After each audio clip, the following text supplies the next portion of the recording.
La vente, ce n'est pas du cinéma, c'est du théâtre. Alors, Jean-Luc, pourquoi un tel livre? J'ai vraiment fait le grand saut.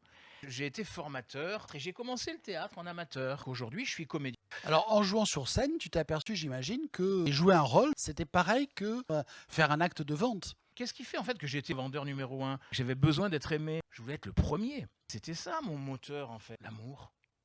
Extraire de toute la relation de vente ce qui a fait le coach en développement personnel que je suis aujourd'hui, le formateur, le communicant. La plupart des bouquins sont des bouquins avec une démarche très rationnelle.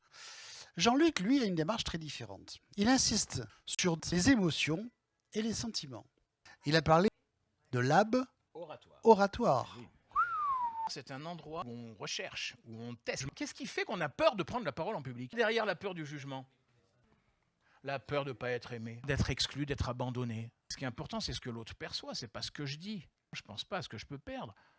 Je pense à ce que j'ai envie de vous donner. C'est ça qui est intéressant. Commercial, qu'est-ce que tu as envie de donner? Quelle est ton intention? Lui, il a aussi son intention, l'acheteur.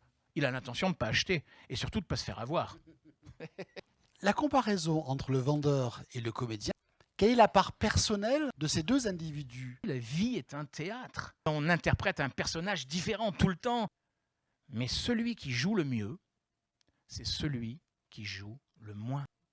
Que vient faire la résilience dans les techniques de vente? Qu'est-ce que je mettais en place pour que le mec ne me ferme pas la porte au nez, qu'il arrive à me faire confiance et à me faire rentrer chez lui? Aucune technique n'a d'importance, n'a d'impact si elle n'est pas portée par le sentiment. Mais c'est une méthodologie de vente qui n'est pas adaptée qu'aux vendeurs. Voilà. Parce que la vente, c'est aussi la méthodologie de communication.